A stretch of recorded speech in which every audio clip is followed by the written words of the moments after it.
नमस्कार, मी श्रुतिका। माझ्या YouTube चॅनलमध्ये तुमचं खूप खूप मनापासून स्वागत आहे। आज मी बनवलेली आहे डाळ तांदळाचे मस्त छान टम्म फुगलेले असे अप्पे। तर हे अप्पे छान मस्त आतून मऊ कापसासारखे आणि बाहेरून छान मस्त क्रिस्पी होतात। तर बघा किती छान अप्पे झालेले आहेत। तर श्रुतीस कॉर्नरला जर तुम्ही अजूनपर्यंत सबस्क्राइब केलं नसेल तर सबस्क्राइब करा आणि शेजारील बेल आयकॉन जरूर प्रेस करा, जेणेकरून माझे नवीन व्हिडिओ तुम्हाला सर्वात अगोदर बघायला मिळतील। चला तर मग रेसिपी बघूया।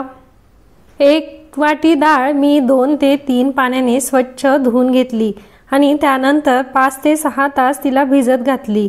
तर यामध्ये तुम्हाला काळं काळं दिसत असेल तर ते काळं उडीद आहेत, कारण ही माझी घरची डाळ असल्यामुळे यामध्ये कुठे कुठे असे उडीद आहेत। तर मी ते तसेच राहू दिले, त्याने टेस्ट खूप छान लागते। तर बघा 5 ते 6 तासानंतर माझी डाळ छान अशी मस्त भिजलेली आहे। त्यानंतर अर्धा चमचा मी इथे मेथी दाणे भिजत घातलेले आहे। तर तुम्ही कमी जास्त करू शकतात, 1 चमचा सुद्धा घेऊ शकतात। त्यानंतर 1 वाटी पोहे मी इथं स्वच्छ धुवून भिजत घातलेले आहेत। तर हे वाटायच्या वेळेस मी हे भिजत घातलेले आहे, फक्त डाळ मी 4 ते 5 तास अगोदर भिजत घातलेली। 3 वाट्या तांदूळ मी स्वच्छ धुवून घेतलेले आहे आणि 5 ते 6 तास हे भिजत ठेवलेले होते। तर बघा 5 ते 6 तासानंतर हे तांदूळ अशा प्रकारे दिसतात।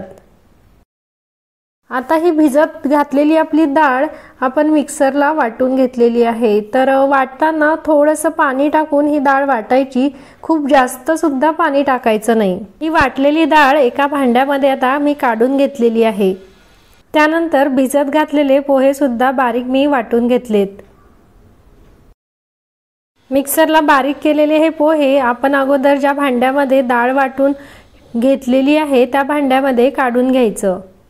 त्यानंतर तांदूळ सुद्धा वाटून घ्यायचे। तर यामध्ये आपण जे मेथ्या भिजत घातलेल्या त्या पण टाकून घ्यायच्या आणि छान मस्त रवाळ असं हे मिश्रण आपल्याला बारीक करून घ्यायचं आहे। तर थोडं थोडं पाणी टाकून हे वाटायचं आहे, खूप जास्त पाणी सुद्धा वापरायचं नाही। तर बघा अशा प्रकारे मी हे मिश्रण छान वाटून घेतलं। आता हे वाटलेले सगळं मिश्रण छान मस्त एकजीव बारीक करून घ्यायचं।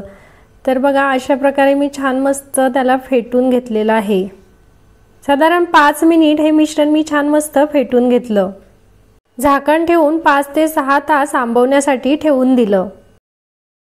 5 ते 6 तासानंतर मी छान उघडून बघितलं तर वा, मस्तच, खूपच छान मस्त आपलं हे मिश्रण फुगलेलं आहे।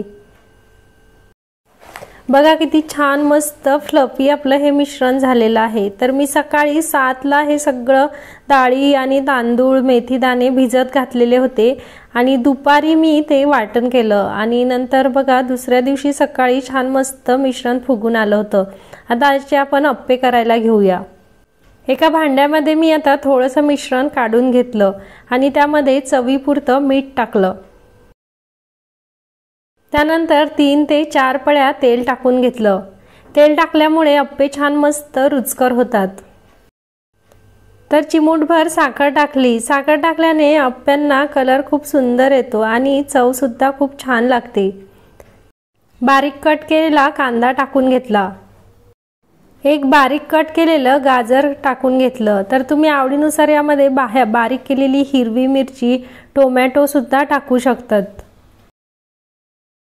हे बॅटर छान मस्त व्यवस्थित मी हलवून घेतलं, जेणेकरून आपण टाकलेले साहित्य छान मिक्स झाले पाहिजे म्हणून। तर अशा प्रकारे मी कन्सिस्टन्सी ठेवलेली आहे।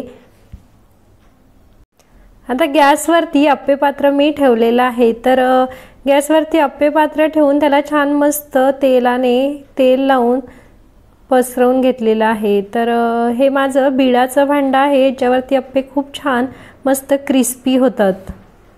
पण हे भांडं नवीन घेतलं तर सुरुवातीला 2-3 वेळा थोडंसं अप्पे व्हायला त्रास होतो, पण 1-2 वेळा केल्यानंतर खूप छान अप्पे याच्यामध्ये होतात।